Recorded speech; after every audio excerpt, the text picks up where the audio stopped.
Okay, welcome everyone for CELPIP Speaking Pro Target 9. This is the second session today. So those who attended the first one, hopefully you still have the energy to get through another session today. That's great. Today we're going to look at now tasks 5 to 8. Okay, so we already looked at tasks 1 to 4, and now we're going to move on to the remainder of the test. They do get a little more difficult for most people, though some people do like task 8 and some do like task 5 as well. But I do think they generally get a little bit more demanding and challenging as you move forward in the test, especially the second part. So let's get right into that.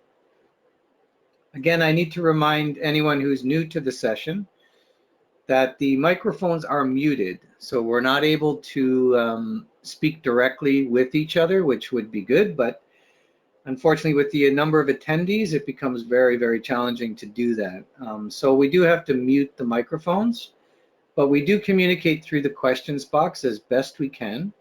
And I try to keep up with all of your comments. I do review them after the session as well. So if I don't mention something, do understand it's just because of the amount of attendees, but we do appreciate your engagement through the questions box. So those who are maybe new to the session, the way you find the questions box is on your GoToWebinar control panel. And sometimes that will minimize on you and you'll need to click on an orange arrow to open it back up. The questions box is down below. And anything you type in there, we can see. Today we're lucky to have Cameron with us as well. Cameron here works at Paragon as well, and she's here to answer any questions that you might have. She'll be answering you via text. Okay. Sometimes I will address your question as well when I think it might be a benefit to everyone else as well. I try to do that, and if there's time, I'll deal with more questions as well.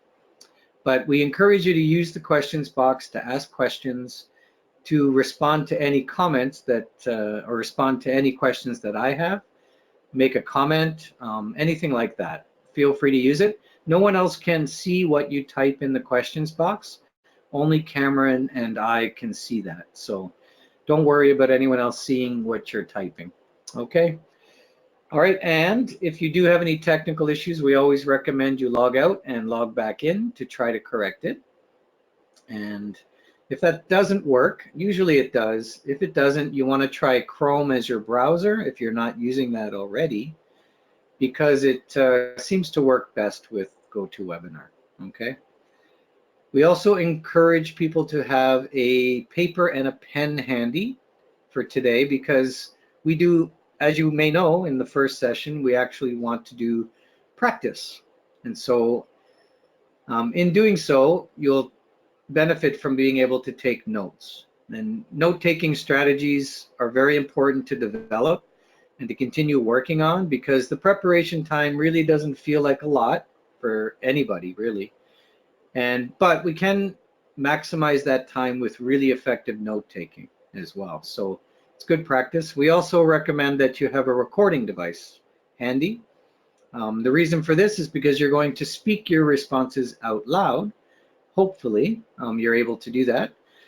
And if you can record it, it's even better because then you can listen to it again later as many times as you like. Although it's not fun to listen to our own voice sometimes, it's really, really helpful and will help you develop.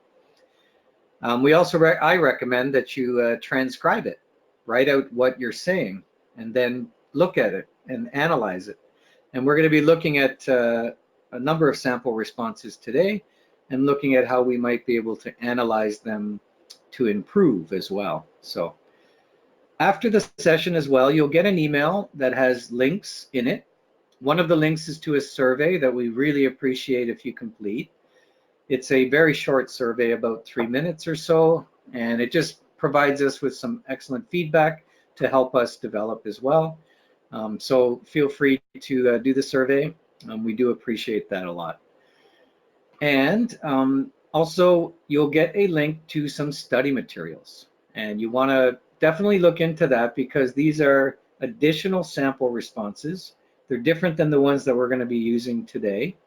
And you can practice with those. So there's some materials there, additional strategies, but also the sample analysis, which is really helpful. And Anuj has asked, does each webinar have different sample responses? If you're going to the same webinar, like for next month, we have another Target 9, it'll be the same presentation as you see today. But we have other webinars like Target 5 that uses different samples, different, okay, so there are different samples used in different webinars, but the same webinar is generally used from month to month. So I hope that addresses your question as well. All right, so this is me. My name is John Haggerty. I'm a content developer, online instructor here at Paragon Testing Enterprises. Okay, so I do have about 20 years of experience in ESL and EFL environments. I spent about 10 years in South Korea, and a lot of that time was on test preparation. So students there, you know, they definitely prepare for a lot of tests, including TOEFL and others. So I do understand some of the challenges that you are facing in preparing for a test like this. I'll do my best based on my education and experience to help you with the speaking components of the CELPIP today. Okay.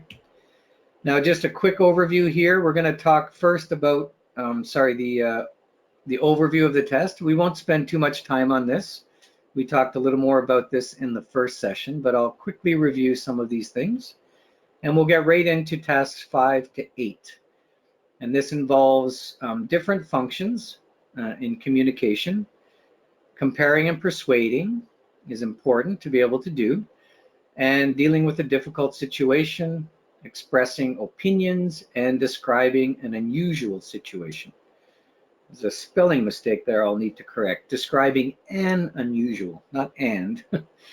Okay, and I like that task 8. It's an interesting one. It can be challenging for people, but I think it's a good way to end your speaking test. We'll end up with a discussion of CELPIP study materials that you'll definitely want to look into. And I'll just briefly describe how you can access them and some of the materials that we have available, okay? Now, here are the overall, all the questions on the speaking test, okay? You do get 8 questions in total. And we've already discussed lesson 1 in the previous session, task 1 to 4. So hopefully you were able to do that, able to attend. If not, Mira is letting us know that they missed the intro. Will they be able to get access to the first presentation? Unfortunately, that's difficult. What I recommend trying is trying to register for it. Within an hour or two, you might be able to view a recording. A recording does become available. Unfortunately, we don't post that one on YouTube, but it is available through GoToWebinar. So if you use the registration link again, you might be able to view that one in about an hour or 2 or 3 hours. The recording becomes available. I apologize if you're not able to access it. We are working on that to make sure they're at least available on YouTube for you in the future, okay? So let's move forward. I just wanted to mention there is a practice task. You definitely want to take advantage of that. It's not scored, but it's intended to give you some practice and to make sure your microphone's working. Some of the responses require or are a little more challenging. Task 5 is the first one we're going to look at here today in this session, and it's a 2-parter. So there's 2 parts, and because of it, it's a little complicated. You get a little more preparation time for this, and that's because of the amount of information that you'll need to understand in order to answer. Same with task 6. It's dealing with a difficult situation, and that has more context to it, and you need some time to process the context involved and to make a decision before you speak. So you get a little more preparation time for that. It's always going to feel like not enough preparation time, and I definitely agree with that. But it's the way the test designers have designed it. So Unfortunately, we can't change that. So we have to deal with the preparation time we're given and try to maximize that as much as possible. And we're going to talk about that. Now, in task 1, at the beginning, you do have to speak for 90 seconds. So it's a little more challenging to speak for 90 seconds for some people.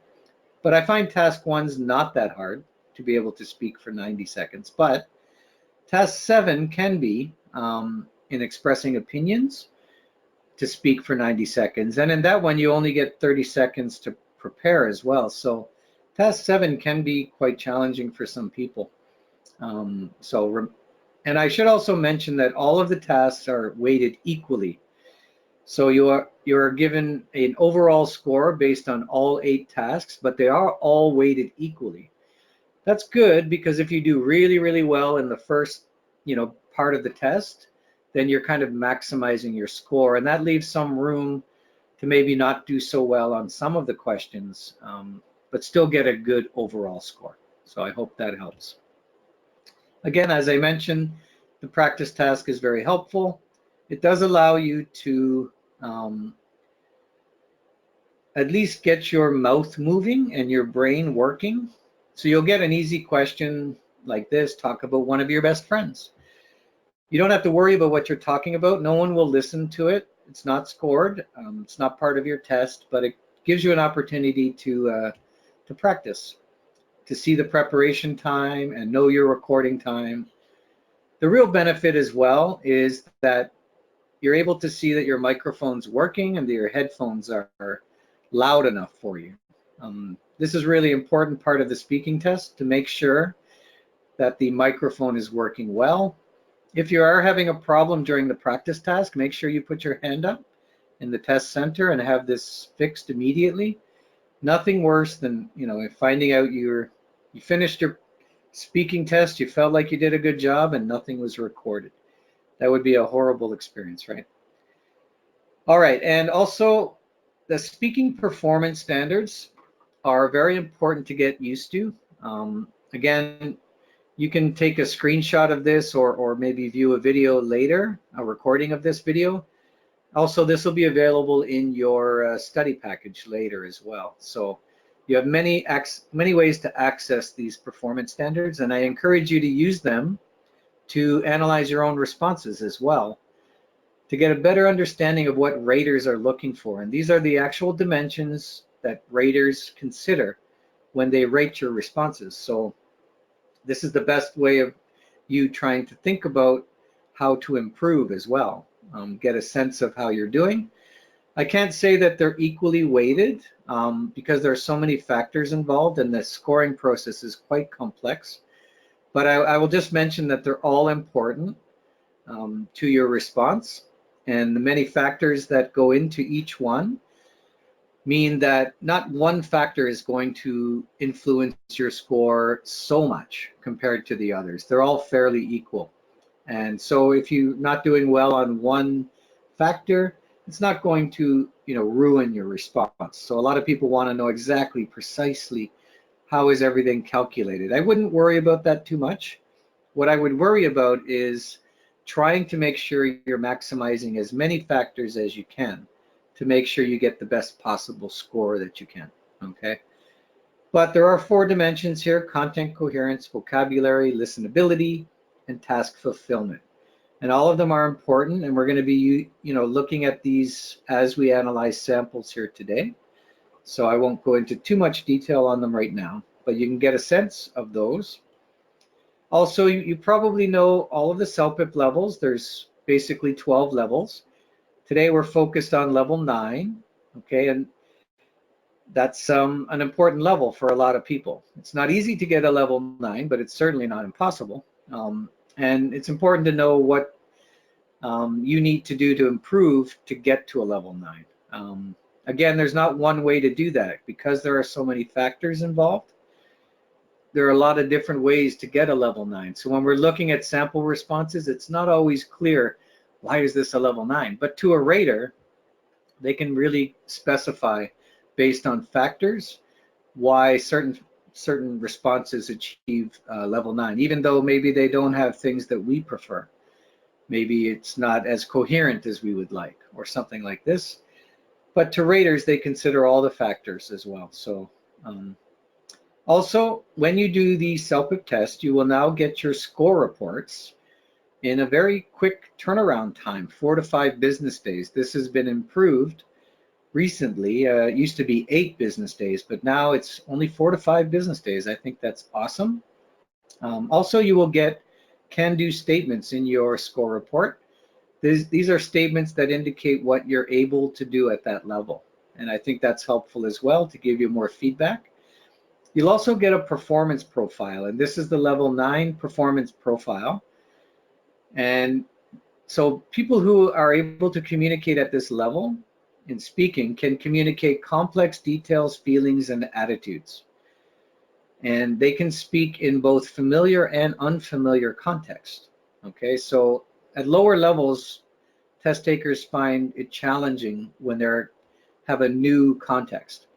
But for an advanced level, like level 9, you're able to adjust to new context. And that's one of the differences. When you struggle with new questions and new contexts and you're struggling to figure out what to say, that's an indication that, a little more language development is necessary, a little bit more reading, a little bit more listening to get more familiar with how to respond in a variety of situations here. And as well, your grammar, your word choice, and your pronunciation are good enough that no one is really confused about what you're saying, at least not too often. It can happen in a level 9 where it gets a little confusing, but if it's too much, it's really impossible to get a level 9 because it affects a lot of things in terms of content as well, coherence. Okay, let's get right into task 5. So this is comparing and persuading. And I did mention that there are 2 parts to this task, and that's the confusing part. So I want to explain those 2 parts to you as clearly as I can. And then I encourage you to do the practice test, the sample test online, and the practice test to really get familiar with how this works, this task 5. Okay, so there are 2 parts to it. The first part is comparing, and you don't need to speak about that. The second part is persuading, and you do need to speak about it. So let's go through this. Part 1, you would see something like this. This is your screen that you would see, and you're given some context here at the top, your question. So you and your friend want to start a business. He has 2 ideas. Using the pictures and information, choose the option that you prefer. Okay? Now, you don't need to speak about this, but it's necessary to think about it deeply and choose one that you think you can speak about better later. So, you look at this information, the consignment store or the food court franchise, and you make a decision about which one you think is better for you to speak about. All right, and it doesn't matter which one you choose, just one that you're comfortable with.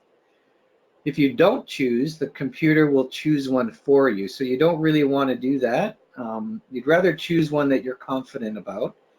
It may not be one that you believe in more, but it may be one that you know that you can persuade someone about. All right, that you feel more confident, maybe more ideas. You're given some information below in the bullet points, but use that to kind of think more deeply. What else can I say about this? Why would this one be the best choice? Once you make a choice, you'll notice it's highlighted, okay? And that means that's your choice. The other choice will then disappear in the next part. You don't have to worry about the other choice anymore. You'll be given a new example in part 2. So then we'll just move forward here. These are just things you need to look at to think about your comparing. And then when you move to part 2, you'll notice your choice appears always on the right side. So here we chose the food court franchise. So that's your choice, and that's the one you're going to have to be persuasive about. But you're going to be given another choice. And usually this choice is not as good. Sometimes it's ridiculous. And sometimes it's just, you can sense that it's not a good idea. So the challenge here is to persuade whoever has that choice that maybe your choice is better. So here you see in the instructions, your friend is suggesting another business idea. Persuade him that the option you chose is more suitable by comparing the two. Okay, so the goal here is to, this is your friend, so you can be a little informal, but you don't want to like ridicule or make fun of his choice.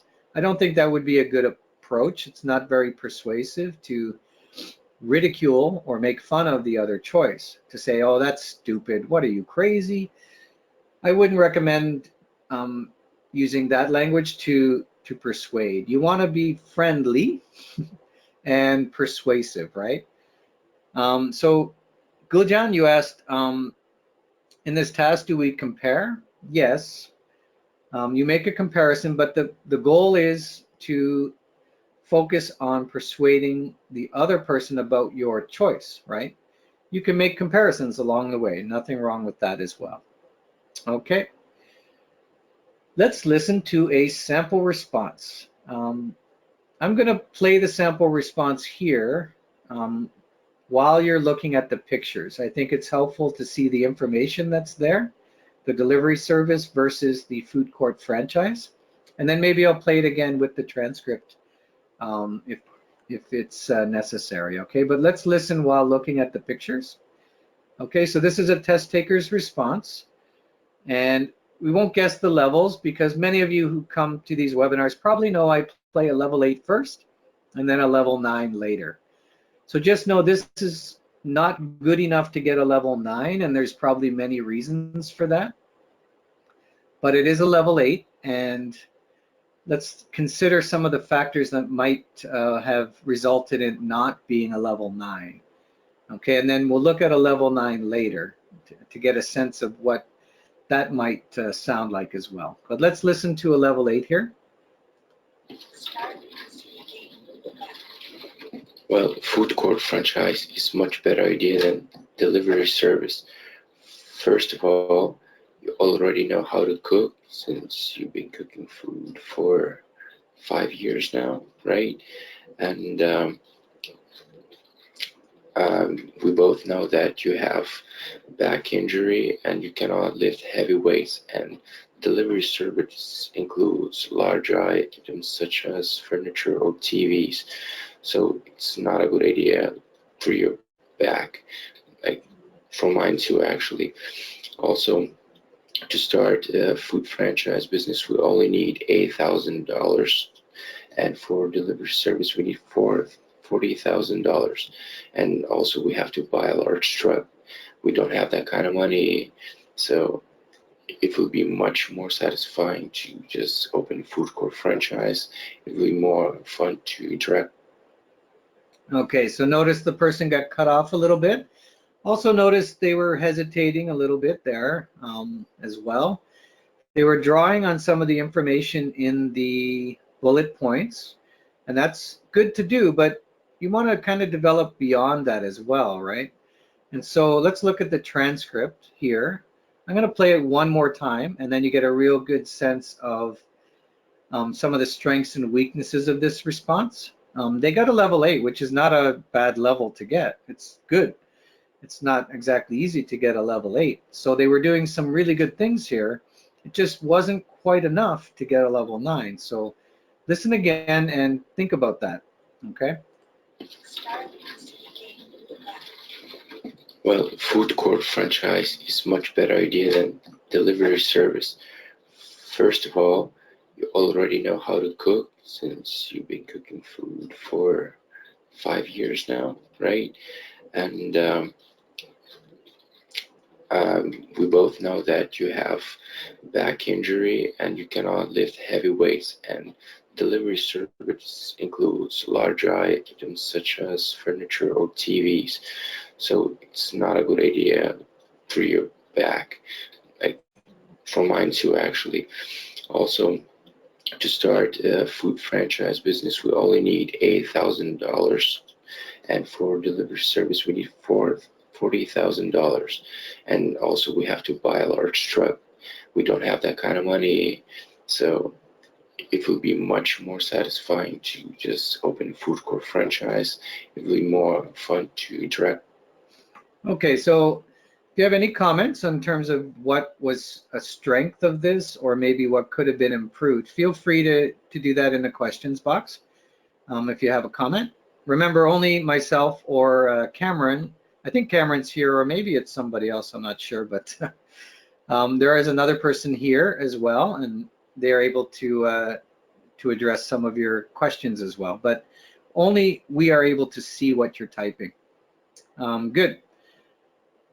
Guljan has asked, do we need to compare? And I love the response here. So I think this is Cameron or maybe Nathan, I'm not sure, but great answer. You should make a choice and be as persuasive as you can. You can acknowledge that you can see where the other person is coming from. You can understand their position, and that's a good thing to do because you're being polite.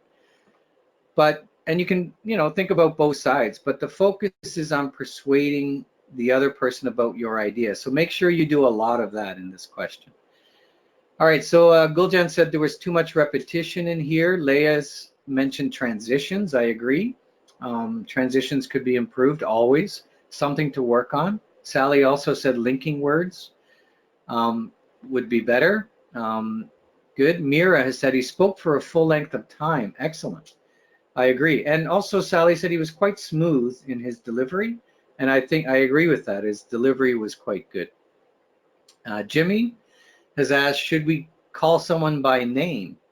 That's up to you.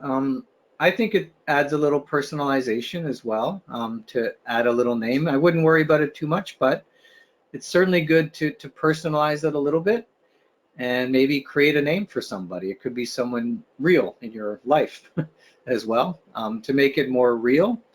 And maybe that will influence how you speak as well, and it will sound more natural.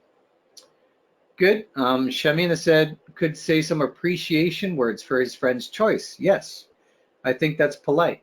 I think, thank you for that idea. It's a good idea, however, and then start with persuading. Good. Parandeep says, is it possible to get 8 for this type of answer? Yes. This person did get a level 8. This was an actual test taker who achieved a level 8 for this response. Okay, remember they delivered it well. It was smooth. It was good vocabulary. Overall, a pretty good job. But what was missing? Let's figure that out. Why is it not a level 8? So good. Let's look at some of the analysis. He does provide 3 main reasons, which is good. Knowing how to cook, back injuries, and cost. The cost he got from the bullet points. Knowing how to cook, he kind of made up that on his own. I think that's great. And the back injuries was also, he made up. And those were all good supporting reasons, I think. He used basic transitions. He could have improved here. We always do this in speaking, and, but, and so is so common. That's important. A little more development of ideas would further improve that dimension a little bit. But I think he did a pretty good job in content coherence. Vocabulary, not bad. Used common words well, back injury, interact, and some phrases like that kind of money. But here, I think vocabulary was one area that, brought down the response a little bit. A greater range of words and phrases would have helped here. Listenability was good. There was clear pronunciation. The rhythm was steady. There were no real extended pauses. A little bit slow in speaking, but nothing dramatic there. He could have maybe got a little bit more content by speaking a little bit more fluently, but overall, really good in listenability. But he did use mostly simple grammar structure, and more complex constructions would have helped there.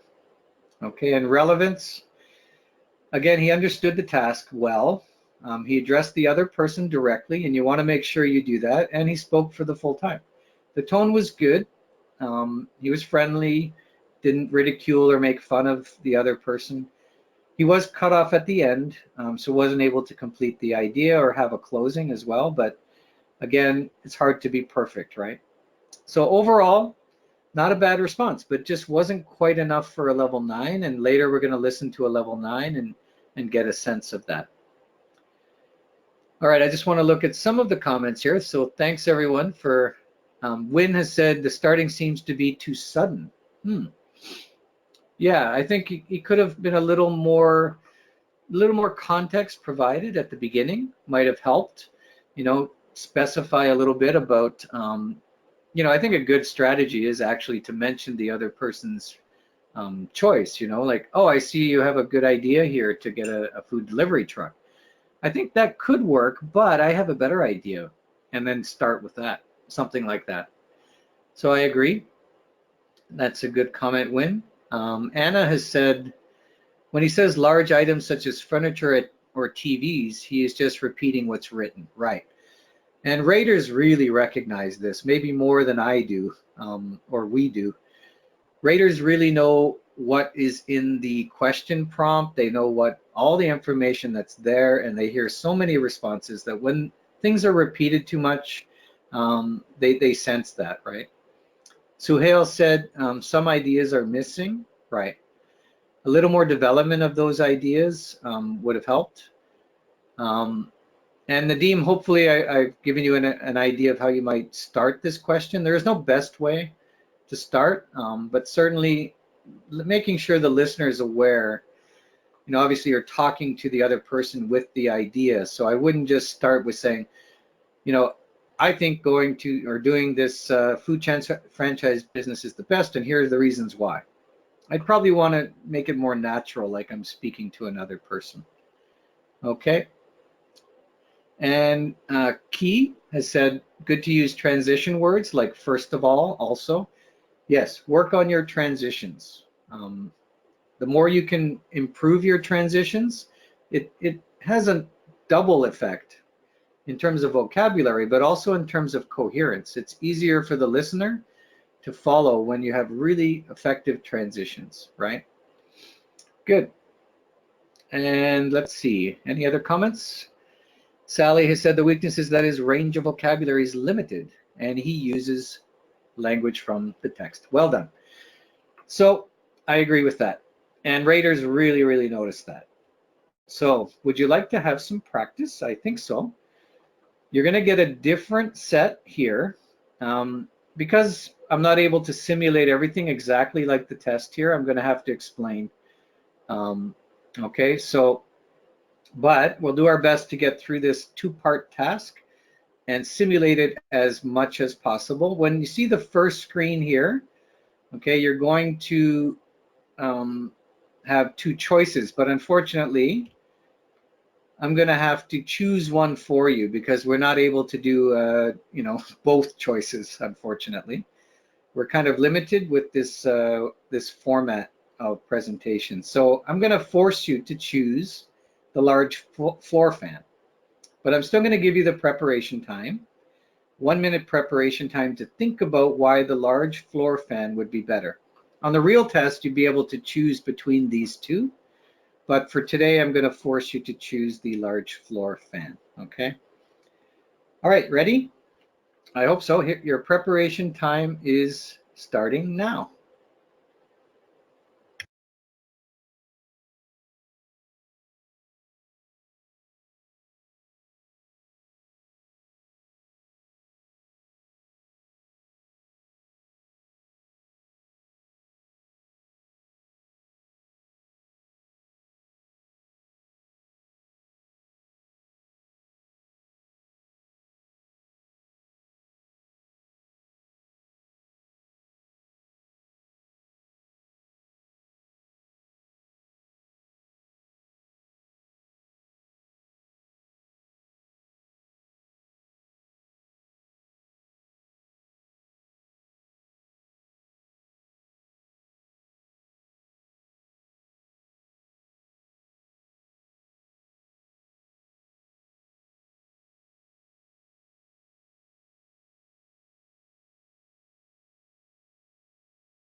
Okay, your preparation time is complete. Hopefully you were able to take some notes and really think about why the large floor fan might be a better choice here. And you're really trying to understand the context. but it's a good opportunity here with the time that you're given to really think about how you might persuade someone, regardless of whatever other choice you're presented with, why this one is the best choice. And I would really encourage you to take some notes there. All right, so we're going to move forward. This is part 2. Now you're presented with the other choice, and in this case, it's your family. So remember, think about that, how you might talk to your family, maybe a little more formal than your friend, although we're not always necessarily like that. But I'm going to start the preparation time, and again, you're given another minute to think about this comparison that you're going to make. After the preparation time, then you'll be speaking for 1 minute. Okay, so your preparation time begins now.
Okay, your preparation time is complete. Start speaking now.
Okay, your speaking time is complete. That's 1 minute. Hopefully you're able to come up with some good ideas about why the large floor fan is better than the handheld mini fan. So as you can see, this is a kind of a ridiculous choice, and one of the challenges here would be to not make fun of that choice and to really focus on persuading them regardless. So I'm curious how you were able to come up with some of your ideas, how you felt about your response, whether you liked this task at all. Any comments you want to make, feel free to type them in the questions box. Um, I always find it interesting to see what you think about the task, or maybe how you felt about your response. Vivek says, "Will we always have such choices?" I think you mean, would the other choice always be as ridiculous as this? No, not always. Sometimes I've seen choices that aren't that ridiculous, and sometimes they are a little bit more silly. So you have to be prepared for anything that could happen. I do find that usually that second choice, your family's choice or friend's choice, is not as good as yours, and that helps to be more persuasive. I think it would be very difficult if their choice was better than yours. So it's good that at least it's usually worse. Basir, you said, although bigger but safer as I have a little child. Good. So I think that's good. So the floor fan is safer because of having children around. I think that's helpful. The handheld mini fan may hurt somebody. It's possible, depending on how strong it is, right? That's possible. Let's see. Vivek said it's funny to compare. Yeah, I agree. And Shamin said, I felt the time is going very fast to cover the plan, right? 60 seconds, I think when you have a lot to say, 60 seconds is not enough time, which is a good problem to have. The challenge there is to focus on what's most important and making sure you get your important points in before the time runs out. Um, I think that's what's important, not to go into too much detail and get stuck on one point without getting all your main points in.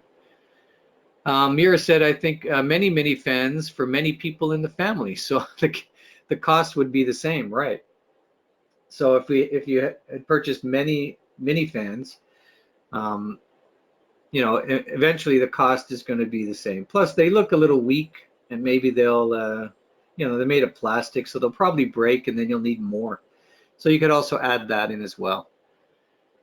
Good. Let's see. Katia Aloy said, I get nervous when answering because I don't know how I should speak, formal or informal. I think that's a good point. I think that takes practice. I wouldn't worry about being too formal. It's not an academic language test, it's a general proficiency test. The level of formality really is just context. It depends on who you're talking to and what the situation is. So, yeah, I know that's a little difficult to think about. And I think as you listen to more samples, you get a sense of that. Good. Let's see. The handheld minifan is useless. Yes, I agree. Although it's kind of nice to have one sometimes just for personal use. But in comparison to the other one, the question is, would you want to call it useless in your response? And I don't know, I might not say that. It might offend the other person. You might want to be more diplomatic, more friendly in your response. But nothing wrong with saying it's useless. So again, it's up to you. Katia Loy said, I mentioned that I purchased the fan and it's durable and I was able to move it from room to room. Excellent. It is portable too, right? Even though it's bigger, it's still portable. Unlike other fans, they're harder to move. So I think that's good. Durable is good. If you can think of another word to use other than words in there, great. But if not, use the words that you see as well. All right. Let's see. I'm just Huda said it was difficult to finish in 60 seconds. All you wanted to say. I would say, really pay attention to the time that you have, and as you notice the time moving on, then quickly switch your point. Maybe you don't elaborate as much as you'd like to on one point in order to make sure that you can get another point as well. That would be my advice there, and practice, of course. The more you can practice. I know someone asked earlier, where can I get more questions? And we're going to be talking about some options for you to get as many questions together as you can through our practice test, but also you can make them up. There's nothing wrong with making them up. Once you know generally, you've seen enough questions, you get a sense of what's being asked, you can then start making up some questions and see how you might respond to them. I think it's still helpful to do that. Good. And Wyatt said, I'll just talk to my mom like, if you ask me to buy the handheld mini fan, which means you want to put me off to buy a fan, can I be negative? So for example, you're talking to your mom and you're kind of getting in almost a little bit of an argument about it. I would avoid that. I don't think that's probably the best approach. I would try to be positive in your response and polite to the other person, and stay away from a negative tone too much. Would probably be a better approach. But a little bit of negativity is okay. A little bit of humor is okay. It's just a question of how much you put into there of that, I would say. Key says, I think minifan using battery is not as environmentally friendly. I agree. And that's a great point. And that's a very persuasive point. And that's really what you want to try to do, is come up with persuasive points like that. It shows your ability to use language in a new situation, to come up with ideas and be able to express them. And that's the challenge there as well. All right, very good. Let's move forward because I know you'd love to listen to a sample response. This is a level 9. Okay, so let's listen. I agree that we have choices, but I believe the large floor fan is the most suitable for our requirement because we require the fan to be installed in our basement. I agree that the ceiling fan is a good option for our living room, but since we require the fan for the basement, I would say $49.99 is an affordable option and we would not require any extra installation. The portable mini fan, though just requires a battery, is not a good option for our basement because it wouldn't cover the area. It's a good option for outdoors, but since our requirement is for the basement, I would go with the large floor fan and it can be moved around the house and used for different requirements later. Okay, so I like this response. I think they did a good job of not only being persuasive about their own option, but also being polite to the other person, and even acknowledging that there are some good aspects to their choice, right? So in that sense, it's good. So always people will ask, why not level 10? Why is it not a higher level, right? I think Vivek wants to know it was good. So why not a higher level? And that's tough to answer in just a simple way because there are so many factors that go into this. There are multiple raters involved in every response, and anytime that there is a conflict between two raters or three raters, then an additional benchmark rater will come in and help to make sure that it's clear. And so I think the rating process is very good. It's rigorous. And it's because of the factors involved, and there's so many. And these are the 4 dimensions that we're talking about and all the factors involved in it. So it's a lot to consider. And for us, it's difficult. We look at it and say it's a good response, right? But unfortunately, we focus on various things that we think are important, but not necessarily what raters are looking at in totality. All right, but let's just look at these dimensions and think about the positives here or some of the strengths and maybe some of the weaknesses. She does provide several reasons. It's needed for the basement, which she created that. It's affordable and it's portable. And those were all positive, persuasive reasons, I think. She connects and develops the ideas. They need a portable fan for the basement and an affordable option that doesn't require installation. Also notice the language being used, but also the sentence construction, the grammar is pretty good as well. She uses, in terms of vocabulary, she uses common words and phrases quite accurately, suitable for the environment, cover the area, and can be moved around the house. Some of the figures of speech or idioms are good, like I would say. And she also says I would go with, which means I would choose. And that's a nice expression to be using there as well. More complex vocabulary would further enhance this dimension though. And so there's always room for improvement there, I think. Listenability was quite good. She starts a little slow, but picks up towards the end, which is good. There were some pauses and interjections and self-corrections, but not much at all. And complex sentences were good, but a little more variety in sentence structure, I think, would be a way to maximize listenability here.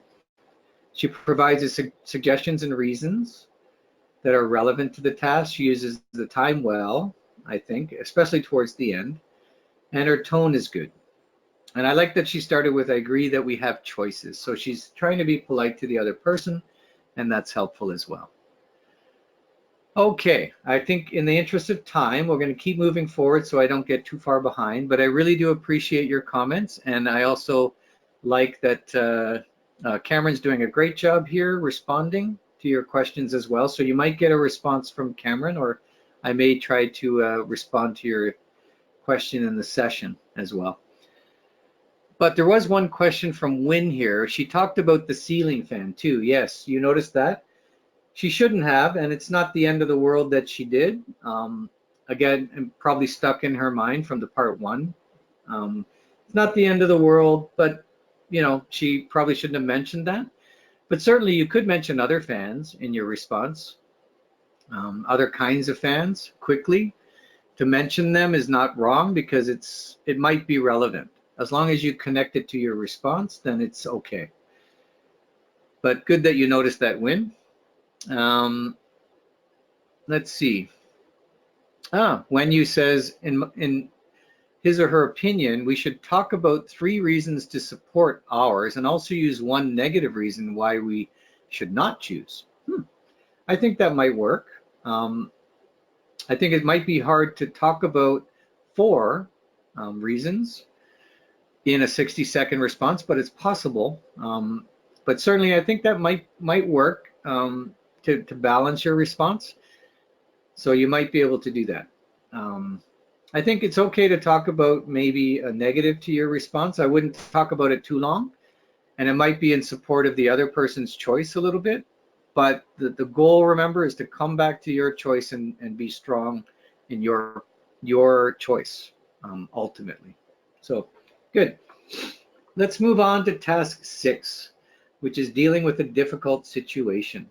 So usually this one, you get a more time in your preparation again, as with task 5, because there's more information to process and you'll have to understand the context and the choices that you have.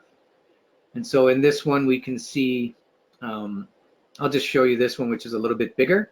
A customer comes into the store where you work. And so we're looking at the context. So now you have to imagine you are working in a store. He wants to return a shirt that is ripped. Your coworker will not return the shirt because the customer has worn it.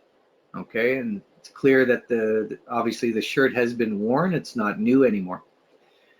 But the customer is arguing that the shirt was not good quality and it ripped easily. So the customer is not going away. So you get some time to really process that context, think about what you might want to do in that situation, but then you're given an actual situation to think about a choice that you need to make. You can talk to your coworker and explain why the shirt should be returned, okay? Because your coworker does not want to return it. Or you talk to the customer and explain why the shirt cannot be returned. So your choice here is dependent on what you think you're able to do better with. How can you be more persuasive? What ideas do you have that will help you to get through the 60-second response, right? So in this case, a lot of people do choose to talk to their coworker. Maybe it's the easier choice to just accept it. But you need to come up with good reasons for why you would do that and how you might be able to convince your coworker why that's a better choice. And then the other one would be to talk to the customer. I think that's challenging, but you might be able to come up with some good reasons to convince the customer. And here creativity and imagination is fine. You want to think about other things that you could bring into this that aren't in the context at all, but certainly would make sense in this context. So let's listen to a sample response. Again, this is level 8. So it's missing some things necessary for level 9, but it's still a good response. So let's look at some of the strengths and weaknesses as we listen, okay? Hello, Eugene. I just heard that you had an argument with the customer regarding the with t-shirts. I think we have to return these t-shirts because as per the customer, she just wore them 1 time, and it is, I guess it clearly says that it's poor quality. Well, and before the other time, I remember that the same thing happened with another customer, and there was my supervisor, and the supervisor said we can refund the item when clearly lacks some quality. And I think this brand has some warranty, so we can clearly double check with the manager. But I believe that we have to provide a warranty and provide a return for this customer as based on our previous experience. Thank you. Okay, so I think they did a good job in terms of coming up with some ideas that might be persuasive in this situation. And in that sense, they did good. In terms of content, language, maybe there are some challenges here, but overall, I think they used basic vocabulary very well. So any comments you might have, feel free. It's a little unusual maybe to say thank you at the end here in this context. So that's a little unusual, but overall, I think there are many positives to this response. And so you might wonder why it's not a level 9. Why didn't this do a little bit better? Or maybe you think it's actually a little bit lower as well. But if you have any comments, feel free to make them in the questions box. But let's look at some of the analysis here. So they do provide 3 reasons.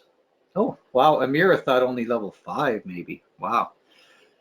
Yeah, I can see why you might think that, but I do think the ideas were good enough that it's going to at least, get up to level 6, 7, and it got to 8, I think, because of good vocabulary, and maybe it's very close to level 9 as well, but we don't know that. So exactly where it fit in terms of score.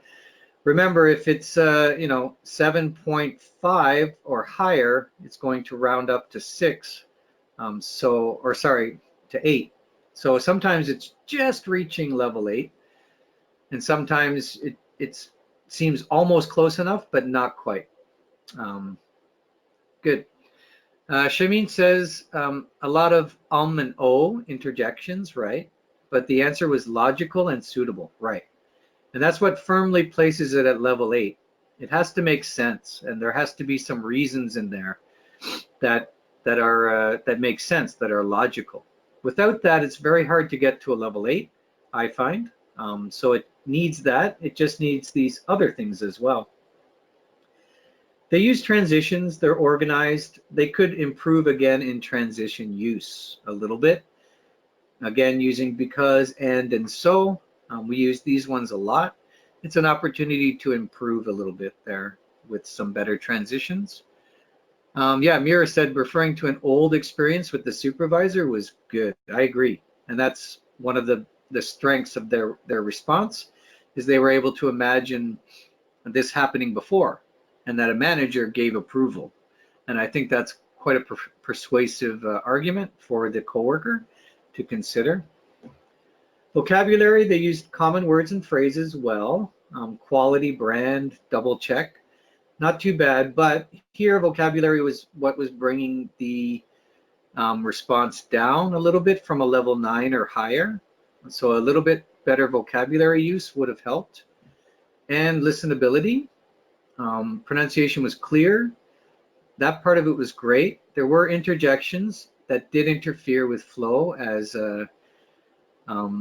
Shamin noticed that as well. They did use a variety of sentence structures, but they lost control over some of the more complex expressions. So this t-shirts, only one times, and as based on. And when there's a number of these problems, they maybe didn't create confusion here, but certainly it's going to start to affect things a little bit in terms of sentence structure, grammar, and that brings it down from the level 9 as well. Good. And task fulfillment, they definitely understood the question. They spoke for the entire time. I think they did quite well here. Saying thank you at the end is a little awkward, but overall their tone was very good. Okay, let's do some practice. Later we're going to look at a level 9 or level 8 and look at how to improve it. But for this one, we're going to do another practice session of task 6. I think it's important to practice this one because it's challenging, I find. You're going to get a new situation and new choices as well. You'll get the same preparation time and speaking time as on the test. Okay, and try to record yourself and really try to speak out loud. I know, it seems a little weird. Maybe there are people around you or something, but try not to worry about anybody else and just practice. So important to get that actual practice of real questions. Okay, we're going to start. I'm going to flip the screen and your preparation time will start, okay? Okay, your preparation time begins now.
Okay, your preparation time is complete.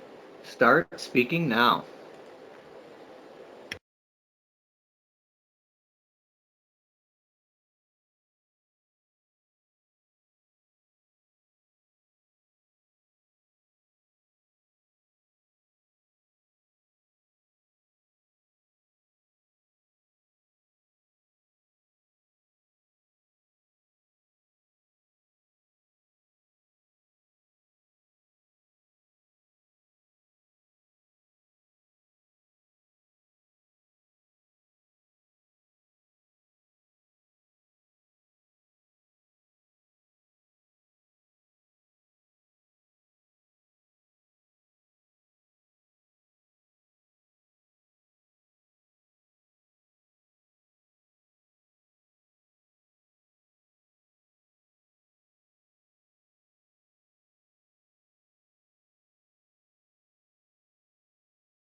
Okay, your speaking time is complete.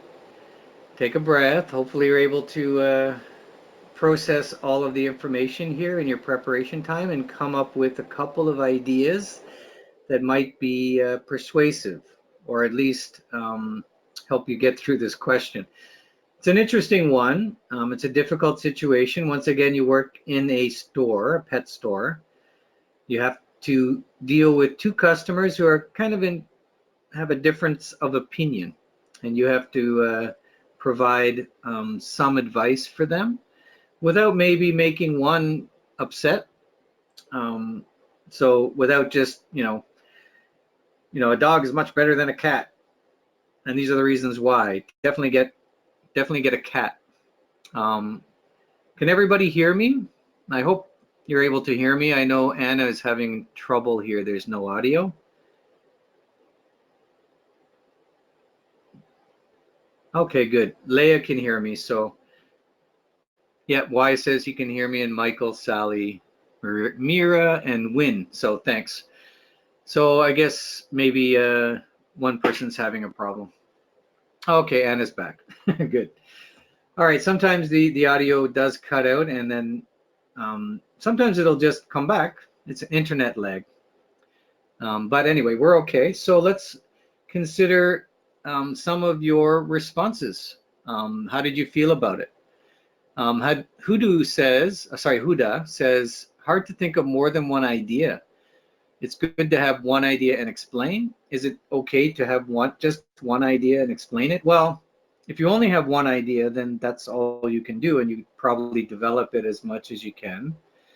But it's better to have a couple at least to get you through the question and to be able to score well.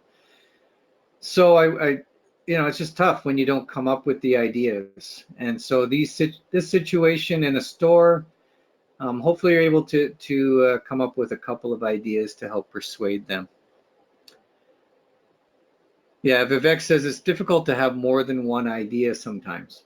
I think, I would say I've seen some samples that score 9 or above that only had one idea. It's not impossible to do that, but while you're developing it, it's almost like there's additional ideas in there that, maybe aren't fully developed themselves, but the idea is fully developed and with other kind of little ideas. And that can get you through and still you can score well.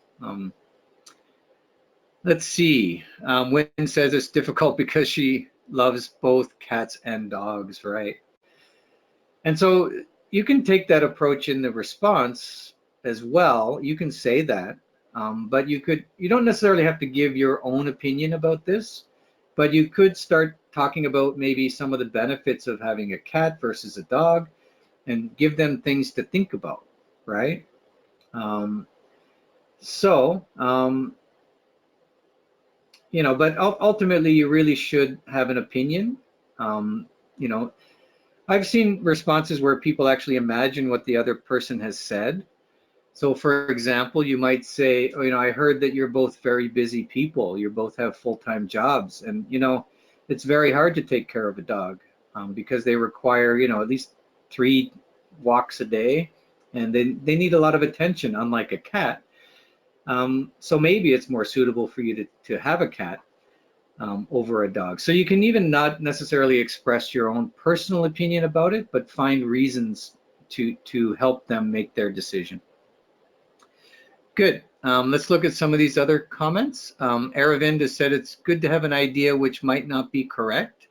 Is it okay to have an idea which is not correct? I don't think raters care necessarily whether it's correct or not. They want it to be logical though. So if it's not logical, there might be an issue in content coherence. But whether it's correct or not, or factual, is not really that important. So I wouldn't worry about it too much.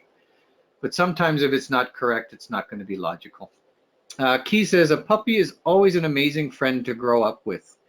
If later on you guys are planning on getting a little baby, great. I think that's a good idea. That's I think a good thing to be thinking about and letting them know, kind of giving them things to think about in order to help them make a decision. Mira says cats are independent and don't need as much petting, right? And so it really depends on the couple, right? What are they looking for? How often will they be home? To be able to, do they have children? These are things you can think about. And while you can't create a dialogue, unfortunately, you can imagine that you've already spoken to them about this and just state it. Oh, you said that you want to have kids later. So, you really need to think about whether a cat or dog is better and blah, blah, blah, right? Continue. Armando says, if you think in a practical way, then it's going to be easy to make a choice. I agree. If you start to think about what a cat is like to have and what a dog is like to have, and you think of the practicality of it, then it becomes a little easier to make a choice.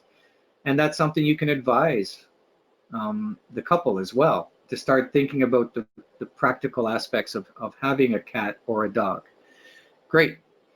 And Katia said, I made a suggestion that the dog would be a better pet because it will never forget their kindness. That's true. Dogs really are loyal once you get their loyalty. It's amazing. Good. And purchase it because it's a rescue dog. That's a great idea, Katia. Good. And it's better for their protection, and dogs are better company. So good. You're expressing your opinion on this and letting them know why a dog is better. Nothing wrong with that.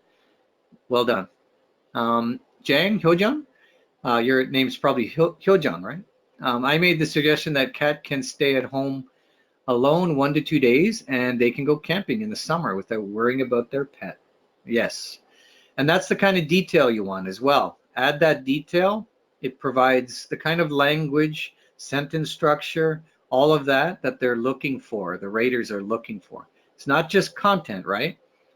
Good content, but also that ability to express longer sentences, better vocabulary, as fluent as you can, all of those things. So great. Shamin has mentioned the security for the family, right? that a dog would provide more security. Generally, it depends. If those little dogs, maybe not so much. And Mira said, does it make a difference if you make the more unusual choice? I don't think so. I don't think raters really care. They're really just looking at what you produced. And they don't think too much about what's easier or more difficult. They shouldn't anyway. You know, they really should be focused on your language and what you're actually able to produce. So really, I would say go with the choice that you feel more comfortable speaking about. Not choosing something more difficult because you think you'll get a bonus point for that. I doubt it. But certainly you want to be able to get through the response well. That's really the most important thing. And Huda finally has said, if you have kids at home, I would suggest having a cat, as the dog might scare kids. Right. Certainly, and there are examples in the news as well of dogs actually harming kids as well. So you might mention that. But again, you try to be as clear as possible. You try to use good explanations and your imagination and creativity here, and get the language to be as clear as possible with you know, good sentence structure and grammar and all of that. All right, let's move forward. I'm sure you'd like to hear a level 9 response for the same question. So let's listen to this now. I strongly agree with the husband because I believe buying a cat is much easier for the couple to take.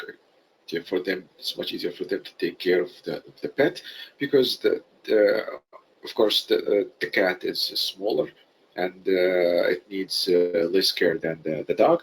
It's not noisy at night.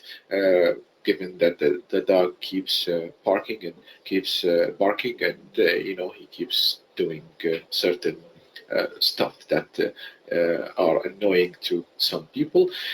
Cats are more friendly, and they are not harmful. Otherwise, or nevertheless, sometimes dogs can be really aggressive, especially when they see other dogs. When they see other dogs, they become very aggressive, and sometimes they can bite. Okay, so you might feel, well, why is this a level 9? It should be maybe less. What I want you to realize here is that as the tasks move forward, they do get more difficult. So we don't see such amazing responses, you know, at the more difficult tasks, but they can still score well. But they have problems, right? So this achieved a level 9. Maybe it was barely a level 9, but as Mira noticed as well, he did not address his response to someone. He's not, you know, addressing the person in the store directly, the couple. And so that's going to reduce his grade, reduce his score somewhat in terms of task fulfillment, but it doesn't ruin his response. So is it okay? Well, no, but yes, meaning you can make up for anything that might be weak by doing really well in other areas. Content and coherence is important, though. It needs to make sense. And so this person is making sense. The other things are maybe a little less, you know, whether he addresses the person is just one part of task fulfillment, but he certainly understands the question, right? So maybe doesn't score as well on task fulfillment, but that's only one factor involved. And he does repeat here, keeps, as Huda noticed, he keeps saying keeps a couple times. Also, some language is a little bit, you know, maybe imprecise, like stuff, saying stuff. You want to avoid using stuff, but you know, there's going to be these problems in speaking. It's going to happen all the time, and we try to focus on everything here. What are the positives and weaknesses in order to give a fair assessment here? So he does provide several reasons. Cats are easier to care for, less noisy, more friendly, and less harmful. They're all good reasons. He clearly states his opinion, provides details and examples. The ideas are organized, but the linking words, again, can be improved as well.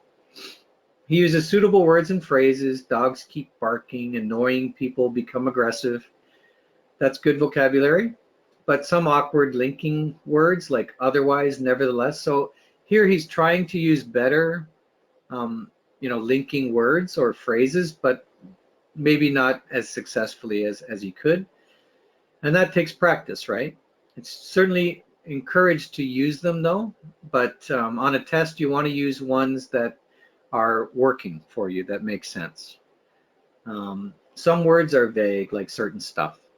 Shamin's asked, some words are vague, or sorry, is it okay to say an introductory greeting to them? Yes. In fact, I recommend that.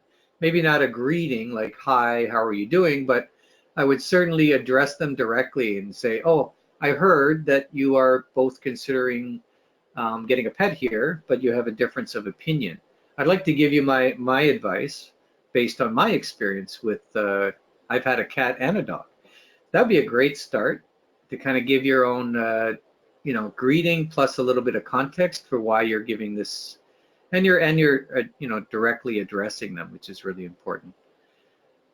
So important to address, but again, it's not going to ruin your response if you don't as well. And Herman said he's a little surprised that this is a level 9 because of the amount of uhs and interjections there, and I can understand that. I will just say that raters, they consider what's typical of this response amongst many test takers as well. So, ultimately, I think this task is hard, and so we're not going to see the amazing responses that we might expect if we had more time to prepare and all of that. Even, fluent speakers will get very challenged in these tasks, and a lot of interjections will happen.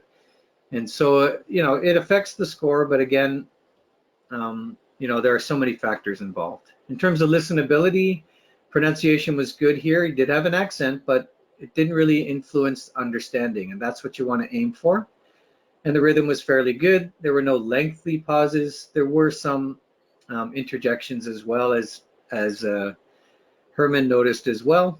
And that does, change things a little bit. You're not able to get as much content in. There were some grammar errors, but they did try some more complex sentence structures, and I encourage you to try to practice with those.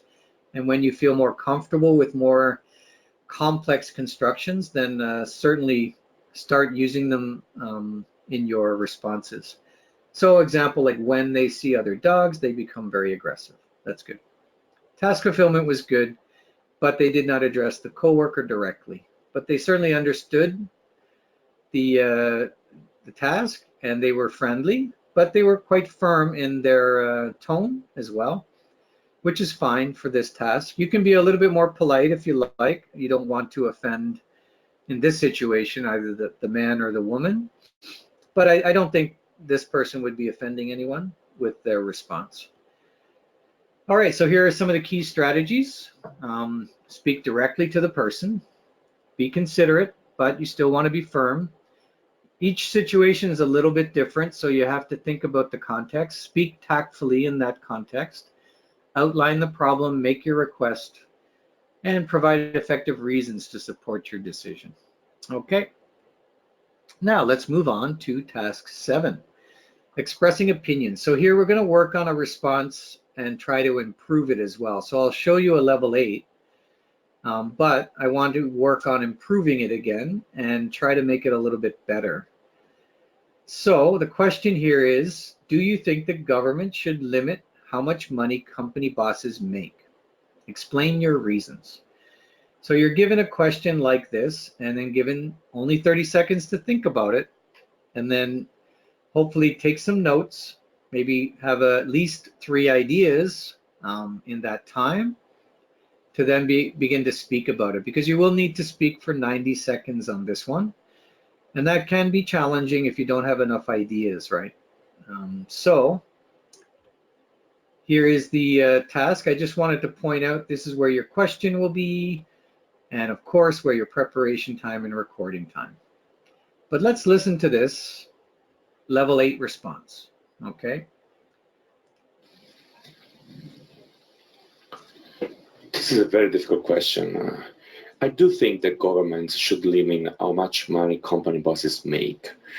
For at least two main reasons. The first one is ethical.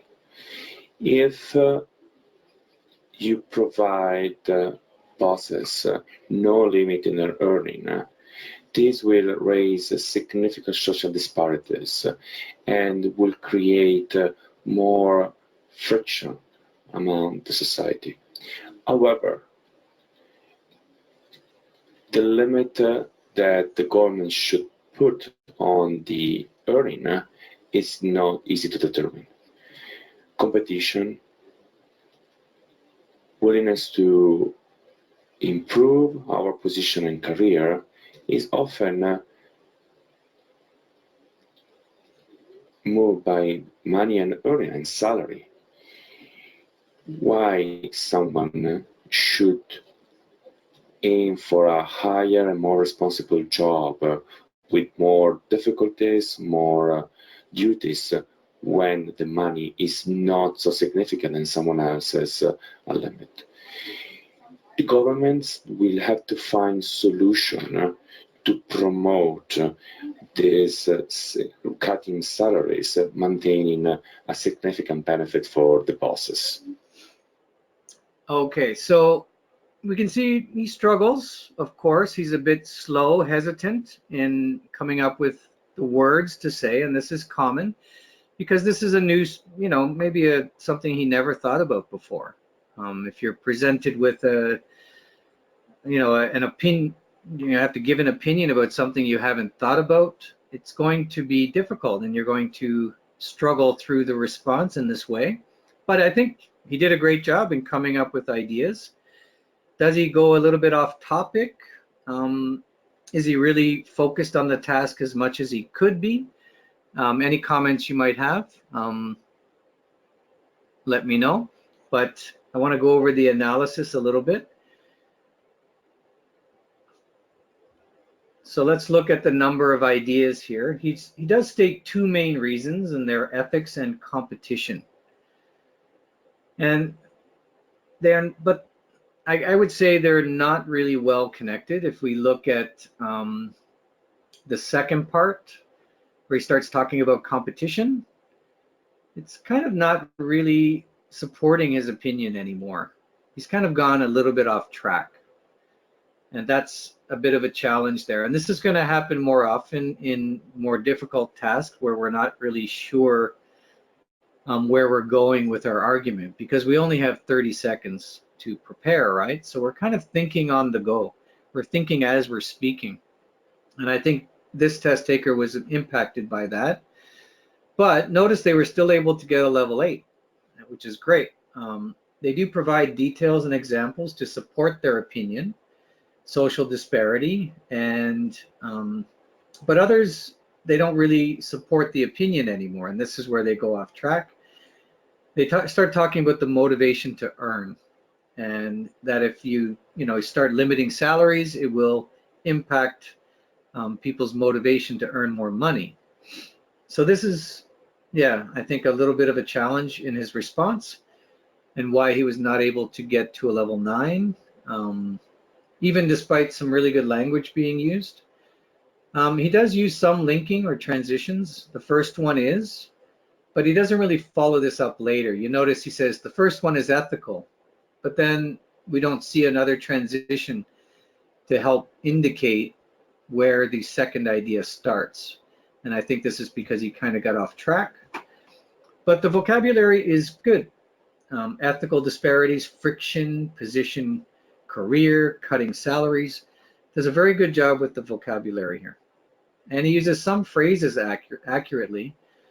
Moved by money is not bad. He takes a while to come up with that, but he is able to say moved by money. But others are imprecise, like among the society. Listenability, I think pretty good. Pronunciation is usually clear, but there were some challenges because of his pronunciation of end sounds, like went to, have a. This can create some problems in understanding, and you want to be, try to improve in those areas. If you do have pronunciation issues and you speak too fast, it also creates some of sometimes a problem in understanding, and you want to, slow down a little bit to make sure you're understood. Rhythm could be improved. This is where he pauses a little bit too much as he's thinking for what to say.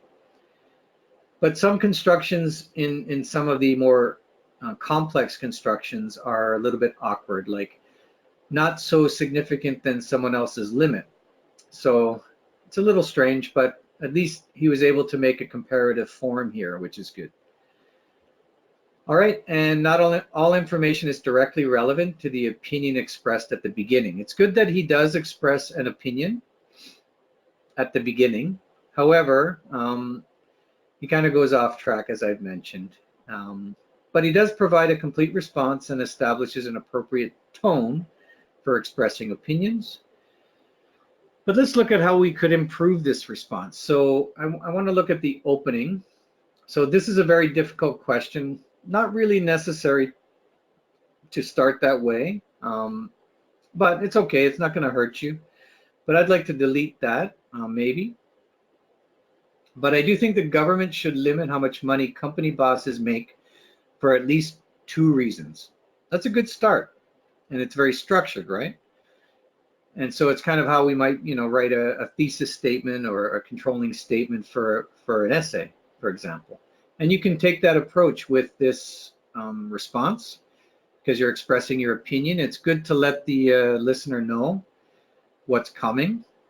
However, I've decided to improve this by providing a little more context before I express my opinion. And this, I think, is a nice thing to do. You don't want to spend too much time on it, though, but a little bit of a context. The top executives in some of the biggest companies in the world can make millions of dollars, while many workers struggle just to make enough to pay the bills. Here I'm getting good vocabulary.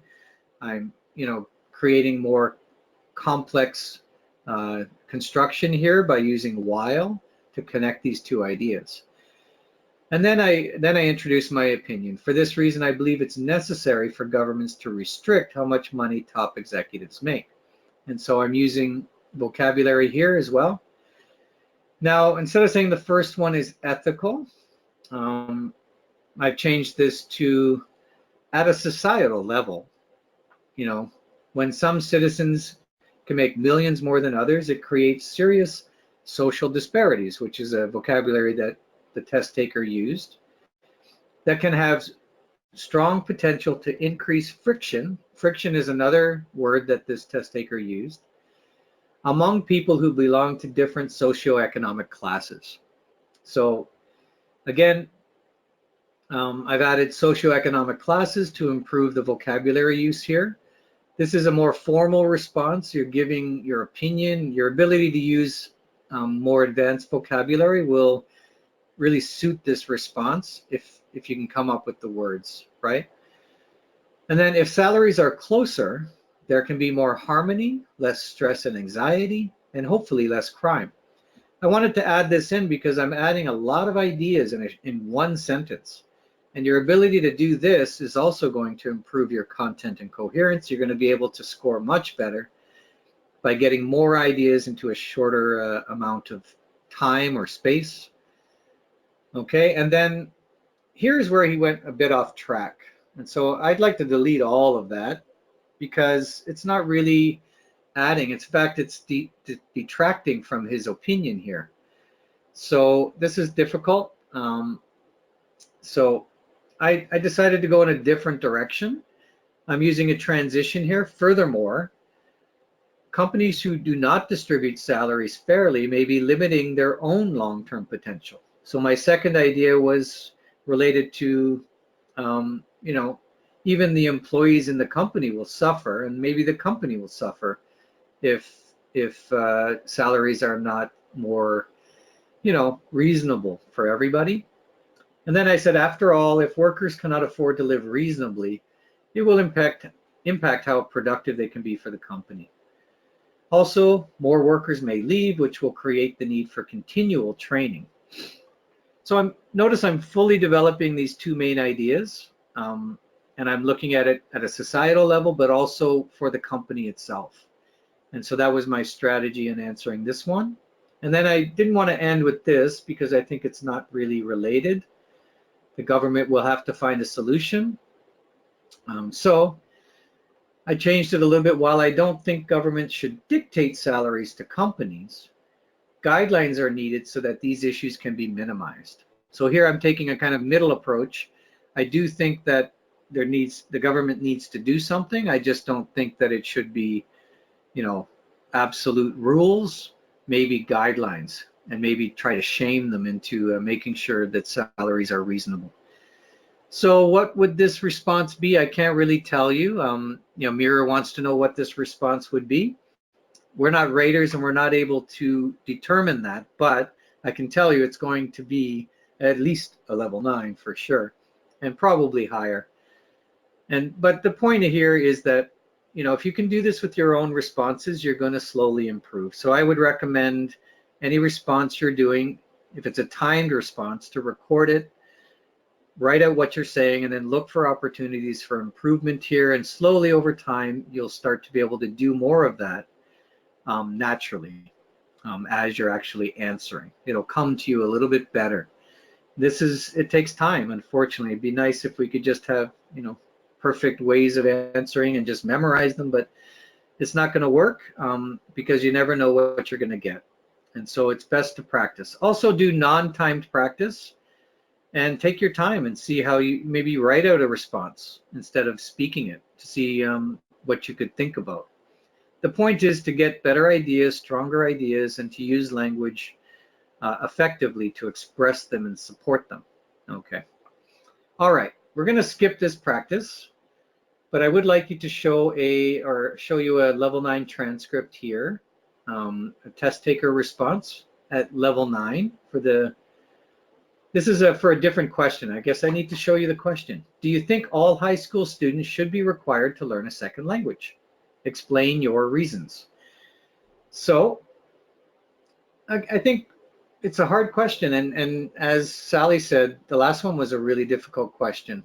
I think, it's nice when you get one that's just you've thought about before and you can easily come up with the ideas. This is, I guess it really depends on how many questions that you've practiced. The more you practice, the better. There are many examples online of questions for expressing opinions. I would recommend collecting them and trying to come up with at least 2 main ideas for each of them.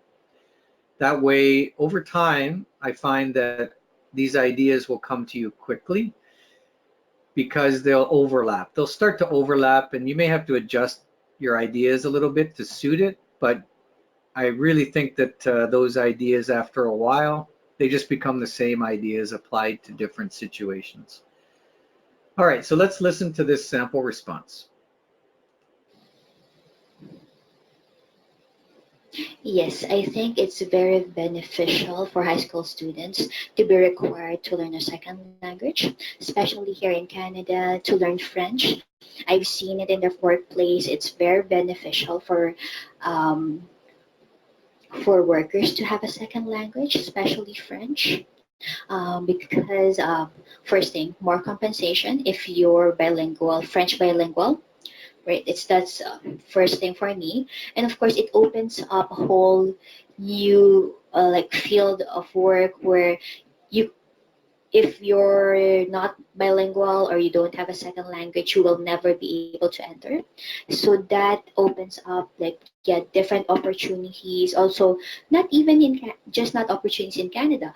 Oh yeah, so you also have the option of to work for the federal government, which is very good as well. And also, yeah, if you have plans of going abroad, going out of the country to work or to study, it's very beneficial if you know, at least understand a little bit this the second language, right? Not some, of course, if you're going to be working and you're going to be using a second language, it's very beneficial if you're fluent in it. But some people, if you're just like visiting other countries, going on vacations, it's beneficial if you at least learn the basics or know the basics.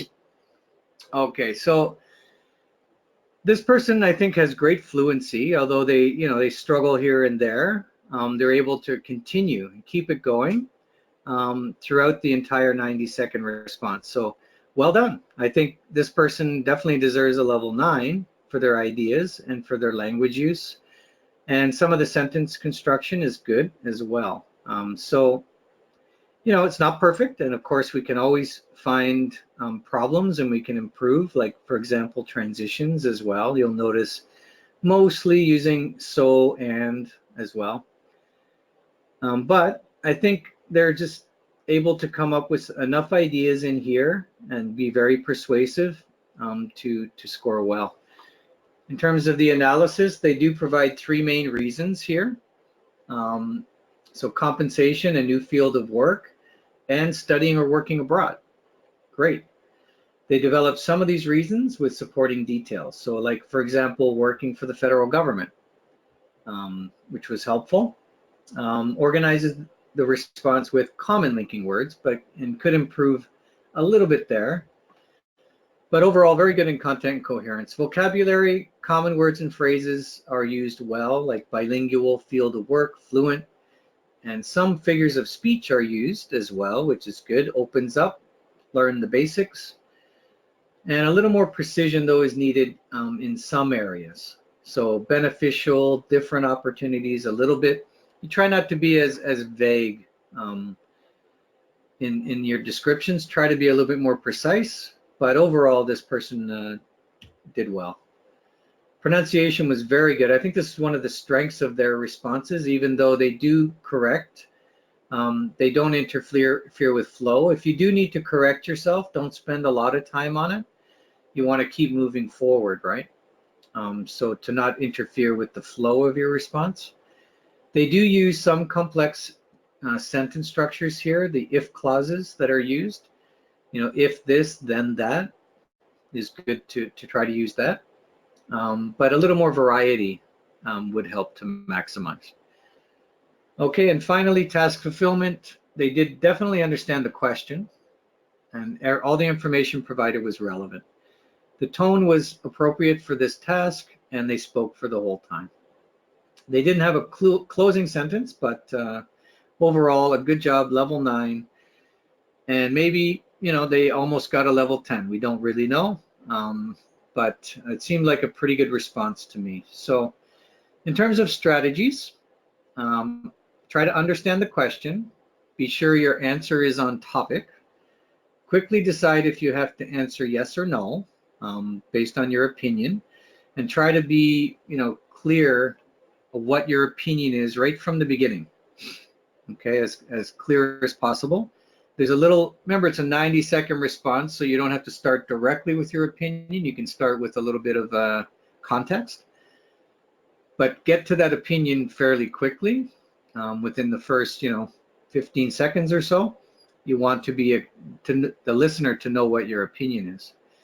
Then at least 3 reasons. Again, this is a suggestion. If you only can come up with 2 and you develop them really well, you can still score well. But 3 is recommended.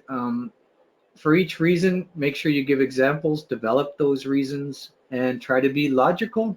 And transitions are so helpful in creating that logic, that flow, the coherence that's necessary for the listener to follow along. And so if you can, keep working on transitions and trying to improve your use of them, especially for this one, expressing your opinion, which is a bit more formal than talking to your friends or family, right? Okay, let's move on to the last task, describing an unusual situation. I like this task. It's one of my favorites, actually, but it really depends on the picture you get. It will be a picture-based task, like task 5 and task 3 and 4. You get pictures, but this picture is going to be a weird one, like these apples here that are square. You're going to get something that's not exactly clear how to describe. This one's not too bad, though. It's not that unusual, this picture. But this is a situation that you're going to be given. And in the picture, you have to use whatever's in the picture to help you get through the situation. So you need to look at the situation. In this case, it's a friend who invited you to come to his home, and you are trying to find his place, but you're having difficulty. So this is your view, and you think you know where the street is, but you're not entirely sure. So you have to call your friend. And in this task, as in many of the other ones, you do need to talk directly to the person. I think it was Yan, Tzu Yan, said that task 5 didn't have that clearly stated on the strategies that you need to speak to the other person in task 5.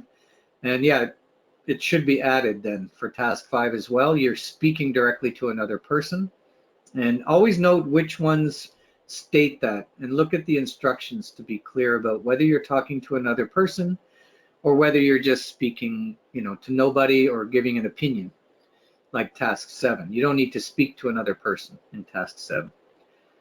Okay, so remember to pay close attention to this.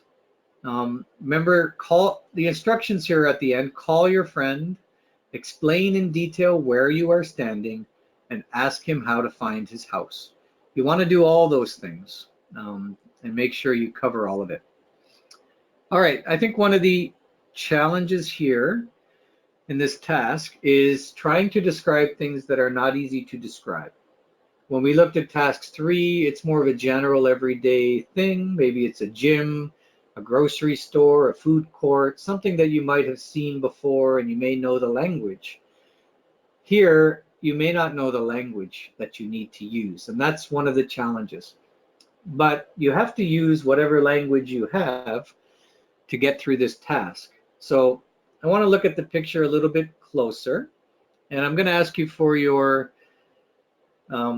suggestions here. If you were wanting to describe this, what the arrow is pointing to, what might you describe it as? So I'm just curious. You can write in the questions box anything that you might, any vocabulary you might use to describe it. Good. So Leah says a parkade door. That's good. Parkade is an interesting word. You might want to look that one up. It usually refers to an entire parking lot. And I think it works here okay. It's not common to use for residential use, parkade. It's usually for a mall or something. But I think it would work just fine. And it's good that you use that word as well. Garage door, Mira says, and that works as well. Often garage door is used just for someone's personal garage, but certainly this would work as well. Again, you have to use your own language, whatever you can come up with to describe. Leah says entrance to the parkade. Basir says door of a parking space. I like that. You've used your language well there. Camilla said a garage door, and so did Katy Aloy. Vivek said underpass. That's not bad, but an underpass usually is for on a highway when you drive under a bridge. So, but not bad because you're trying to, that word under is useful there. Leah says garage entrance. So does Garavaya. And Armando added big garage entrance. Shamin said garage. Very good. We see garage door. So garage is the most common here. So commonly this would be called an underground garage. So that works. Underground specifying that it's under people's homes. It's usually used for apartment buildings, but a parking garage, a garage door with sign above that says slow, all of these things can be useful. And everything that everyone said in the questions box, no problem. So this is what we want to do. Good. And what about this? What would you call this?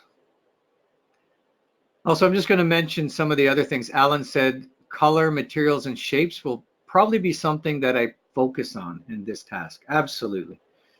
Color can be very useful. Shapes can be useful. Of course, knowing the vocabulary is useful, but certainly using the language that we have to describe as best we can is also useful. Herman said has a suggestion for starting. I am here at the end of the village and I am in front of the last houses on the street. I think that's a good opening for this. That's great. Make sure you're also talking directly to that person that you need to. You may want to start by addressing that person as well, by saying something like, you know, I'm almost here, Jack, but I can't find your house. And then continuing it on with what you're saying there. Good. In this one, we heard Leah says trash bin, trash container. Basir said garbage bin, Garavaya, big trash bin. And Katia has added some adjectives, color, good, color, and maybe size, shape, all of these things. She said big light blue garbage container. Fantastic. And that's really what you want to get to is as clear a description as possible. Kieran said a bulk garage big box. I like that. That works. Nadim used the word that is probably perfect for this, dumpster. So that's the one I would probably use. I call this a dumpster. A garbage container works. It's a little vague because we don't know the size, right? But you can add the size and the color to make that clear. Garbage bin is used a lot. A dumpster is very precise for this particular object. What about this house?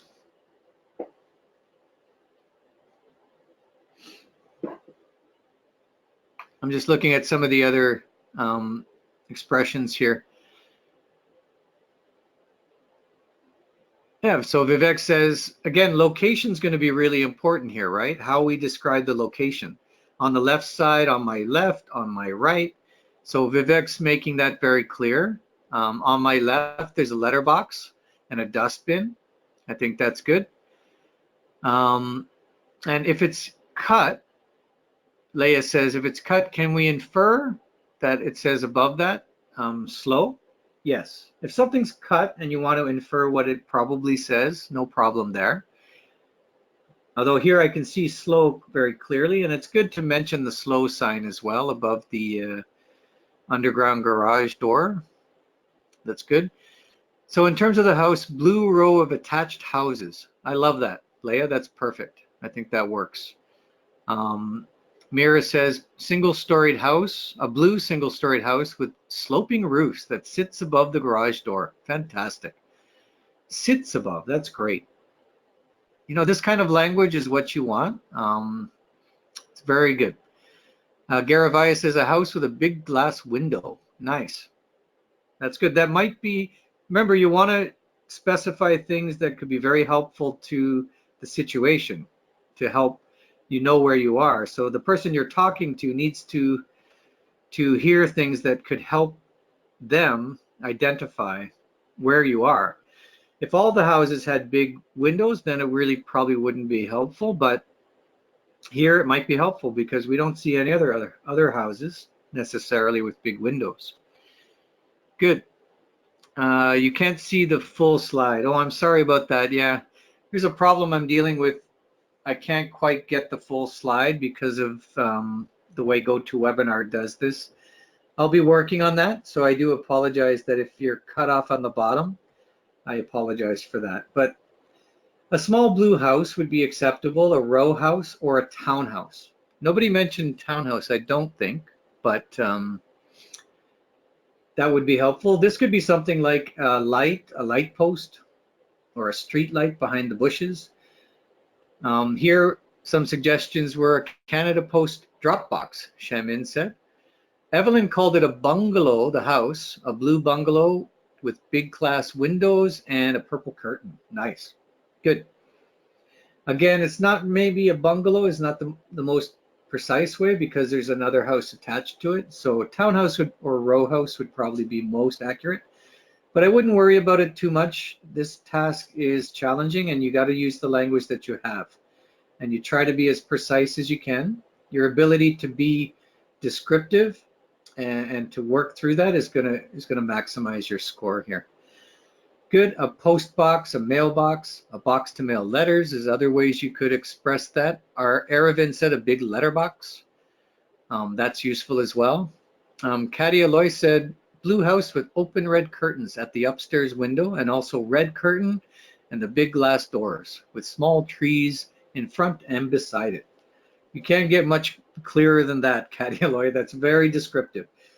One thing you want to remember, though, is you only have a limited time, 1 minute, and you want to get as much detail as you can around the entire scene so that the person that you're talking to is able to identify where you are and maybe give you some direction about how to get to their house.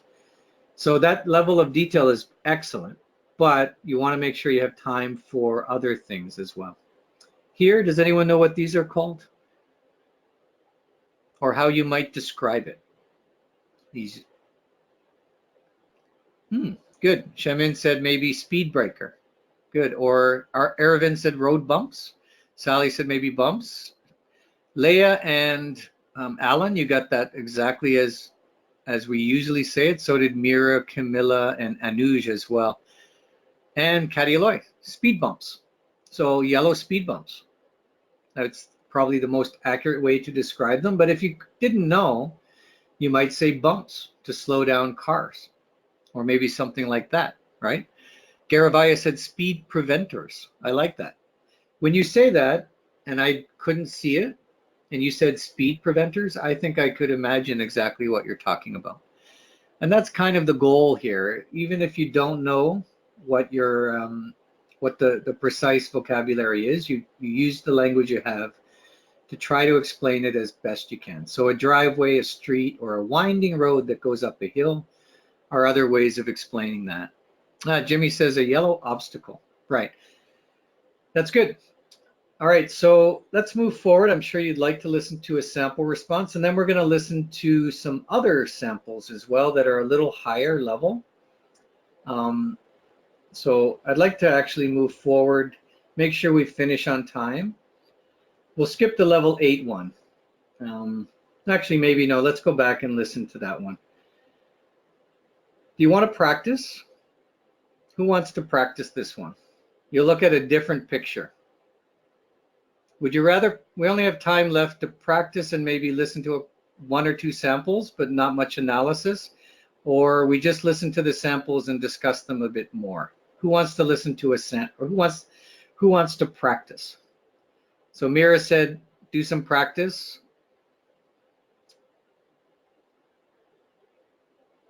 Let's see, thank you, keep voting. I see a little bit more practice than I do analysis. So yeah, let's do some practice. I'll try to get as much analysis in as possible as well. All right, so this one you're gonna see a new picture, and you're gonna do your best to try to describe what's happening to a friend. Okay, so ready? Here we go. Okay, your preparation time begins now.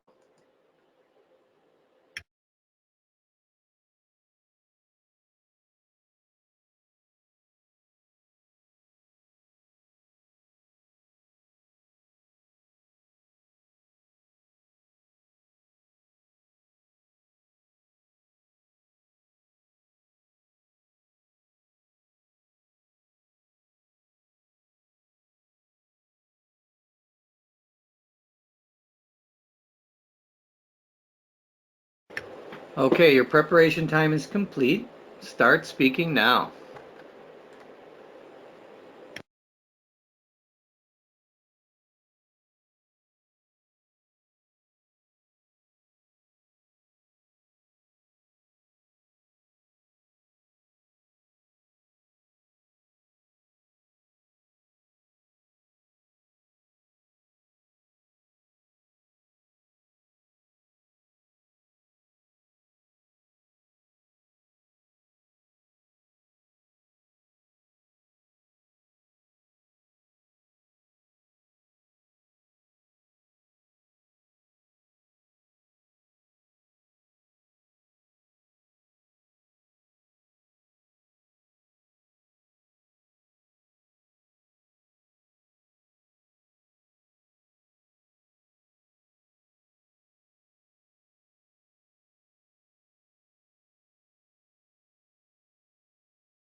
Okay, your speaking time is complete. Again, challenging, right? To describe things that were not very clear. This is an interesting picture. Involves people doing some interesting things musically, and I'm just curious how you dealt with this, how you were able to describe certain things. So Kieran says, two friends are trying to generate some sounds or melody. I like that. Very good expression. And they're using through steel garbage bins and wine glasses. Fantastic. I think that's a good overall picture there that you're providing. And you might want to go into more detail, right, about what exactly is happening with the steel garbage bins, and how are they, being used. So in this case, you definitely want to mention it's being used as a drum set. They're playing drums basically with garbage cans and maybe garbage can lids, trash cans, buckets, to make various sounds, right? And Mira's asked, do you have the picture in front of us? Definitely. In all cases where you're asked to speak about a picture, you will always be able to see the picture while you're answering. Absolutely. So that will definitely be in front of you while you're speaking. Okay. And any other comments on how you did with this or challenges? Vocabulary again here is the challenge. Describing the wine glasses can be a challenge, like, how does somebody make sounds with wine glasses, right? Kieran says they're using wooden sticks. That's excellent. I think that's very helpful. Armando has described it's a big green space where one blonde guy is making sounds with glass cups that are on the table. Next to him, there's another guy that is making music using garbage containers as drums. That's fantastic. Okay, now you have a 60-second response, so you gotta also make sure that you're speaking to someone. Here, remember, you're speaking directly to Katya, and you have to make sure that you also invite her to come. So you might start with something like, I was just walking downtown here. I went into a park and I saw these two amazing individuals. They look, young, and they're making music with the strangest, objects. I can't imagine it, but it actually sounds great. So there's one guy, and then you would go on and go into the detail of it. So again, an overview of, and some context for what you're talking about.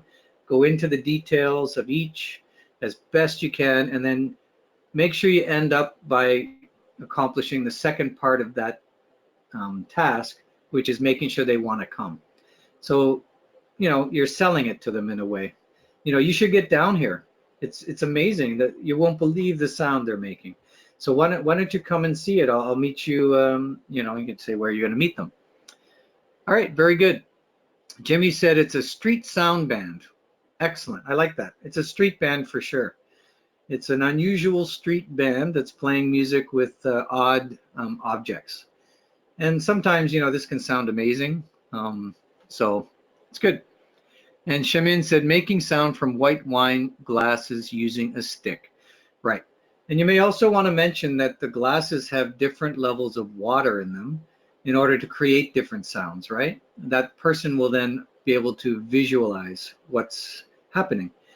Most people are aware that when you hit glasses with different levels of water in it, they will make different sounds. So kind of using it like a xylophone, if you know what a xylophone is, great. You can make a comparison or something like that. All right, fantastic. I'm sure you'd like to listen to some responses here. So let's get a level 9 response here for the same one. Sorry, I'll play it with the transcript. Hi Katya, do you hear this music in a park somewhere downtown? I don't know, basically.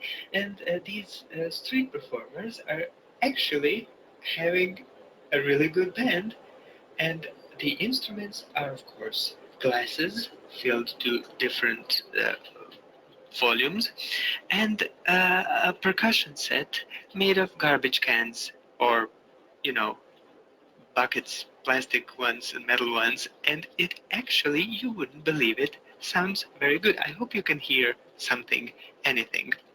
They've been going at it for hours. We actually passed through here 3 hours ago, and they were doing the same thing, and it is such a good soundtrack actually for the entire city, for the in the city. It's great. Check them out. Probably there's a YouTube or something. Okay, so hopefully that one's a little low, so hopefully you heard it well. But level 9, so not bad. Obviously, it's a difficult task, and to use language effectively here is challenging, but this person did a pretty good job. I'm going to skip the analysis. Seems most are are comfortable skipping that, so that's good. But let's listen to a level 12 for the same response, and maybe we can compare the two a little bit. All right. Start speaking. Hey Katya, so I'm standing outside the Capilano suspension bridge. I'm really excited to see it. But right outside, there's these two street performers who are really amazing. One of them is a bucket drummer, so he's taken all these kind of household implements and containers, and he's using them as drums. And he's doing a really great job. And in this musical arrangement, he's being accompanied by another guy who has wine glasses with different levels of water, because you know how the trick where a glass filled with a different level of water creates a different note. So he has all these glasses in front of him, and he's also playing beautiful music, and he's accompanying the bucket drummer. So together they're creating this amazing rhythm, and I think you should definitely come see it if you'd like to see it, because I think they're going to be playing for.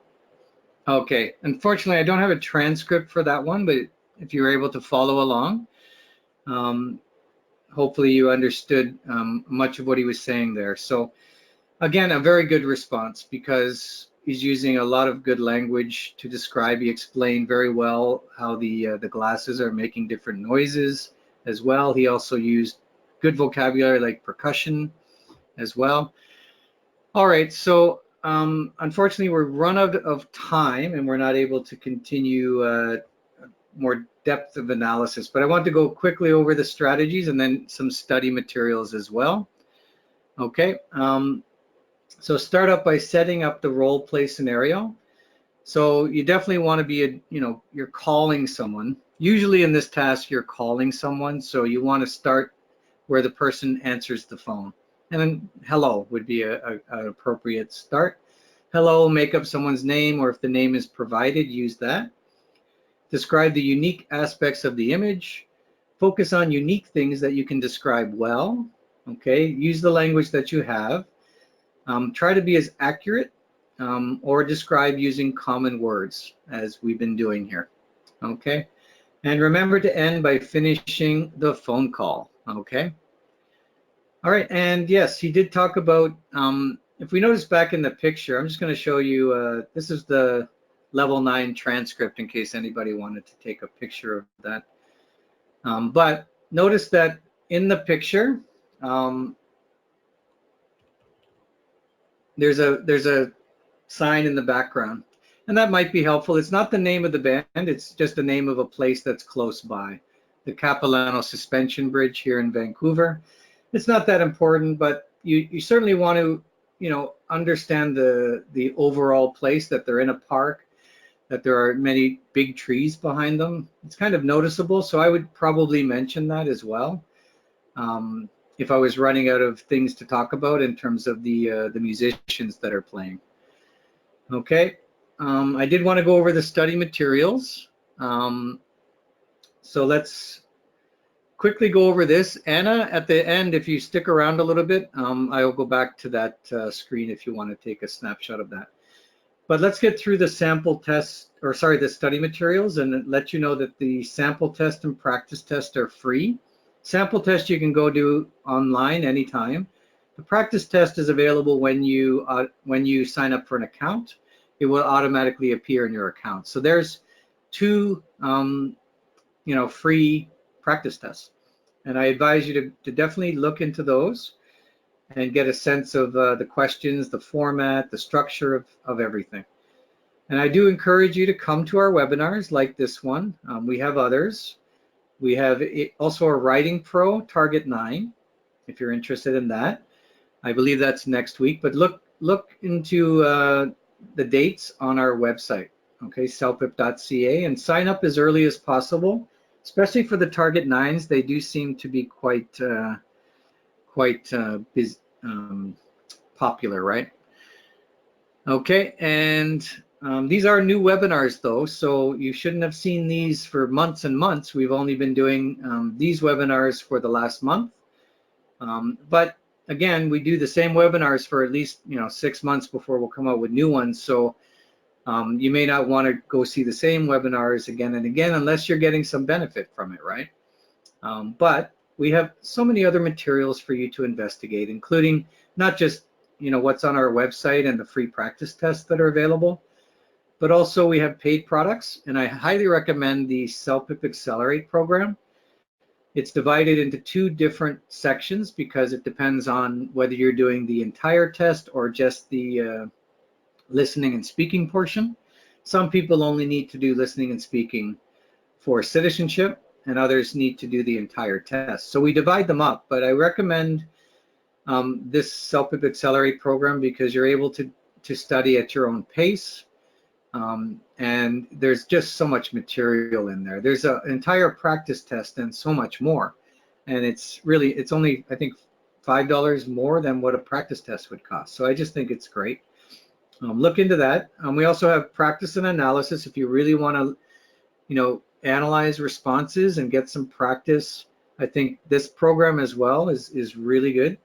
It's online and it's also designed around another full practice test. So we also have a lot of practice tests for you to look into and purchase. I think there are 7 practice tests in total now, and each one includes 2 practice tests. So there's a lot available up online. Unfortunately, you do have to purchase them, but you get a discount when you purchase, I think 4 or more, I'm not sure, but check out the website. Also, these are some other study materials. We have the study guide. The focus books are both available in print only. So for those who are interested in having a book in their hand and working that way, I like that myself. These focus books are quite popular and you want to look into those. And there's a couple others here, common CELPIP errors and vocabulary skills. All of those are available on the website. Okay, and we also have another test, the CALE, which is an academic English language test. I'll just let you know if you're interested later in going to university, or maybe you need, language proficiency proof for a professional organization like ICCRC or something. The CALE might be a test for you, and you want to look into that. And we have a website devoted to that test as well, CALE.ca. So you might want to look into those. We also have free webinars for our CALE test as well. And this is our contact information. So you can get in touch with us in a variety of ways. I recommend first going to the CELPIP.ca website and checking out the frequently asked questions, the FAQs, to see if your answer is there. Sometimes there's answers to questions that you never knew you had. And sometimes it brings up more questions. But that's good. So if you want an immediate answer, you can use the online chat option, which is available sometimes, Monday to Friday, usually in the bottom right corner of our CELPIP.ca website. If that pops up and you see an online chat option, that means someone's available to answer a question for you immediately, which is nice. But you can also send us an email or call us during office hours with the toll-free number here. I'll also mention the YouTube channel. We have a number of videos posted there, and we're going to continue updating those as well. All right, so definitely look into our YouTube channel. Eventually, we'll have these webinars up there as well, like Target 9 and Target 5. Speaking Pro and Writing Pro will be posted on YouTube eventually. We're just still developing it and perfecting it before we put it on YouTube. And that should happen within the next few months or so. Okay, but there are many videos up there that you might want to look into. One of them, I think there's Rate the Responses up there, gives you some sample analysis as well, which is great. So certainly look into YouTube. Okay, thank you so much. And if you have any last minute questions, feel free to ask. How many free practice tests are on the website?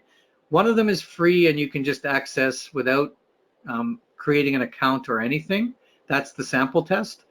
But there's another free practice test that will be given to you when you make an account. So if you create a CELPIP account, automatically you get a free practice test in your account. So I hope that helps. And thank you, Sally and Alan. I appreciate that. For Anna, I'm going to go back to an old slide. So I apologize as I back up here. I believe it was the sample 8 response analysis you wanted. Let me go back here. Yeah, I believe it was this one. This was the level 8 response for task 8. Okay, if you wanted to take a snapshot of that, and then I'll also show you the sample analysis for task 8 as well in a moment. And thank you again, Cynthia. Really, thanks so much. I appreciate that, Cindy. And Leah, thanks for all your engagement. And Mara as well. Mayra, thank you so much. Jose has a question. Can I write the exam with another photo other than a passport? Oh, that's a good question. Unfortunately, I don't know entirely the regulations. So as Cameron has suggested to you, look into the website and use our customer service line for that.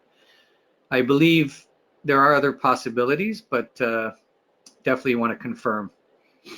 Armando says, you have an account already, but you only see one sample test. In your account, you should see a free practice test. The other sample test is on the website.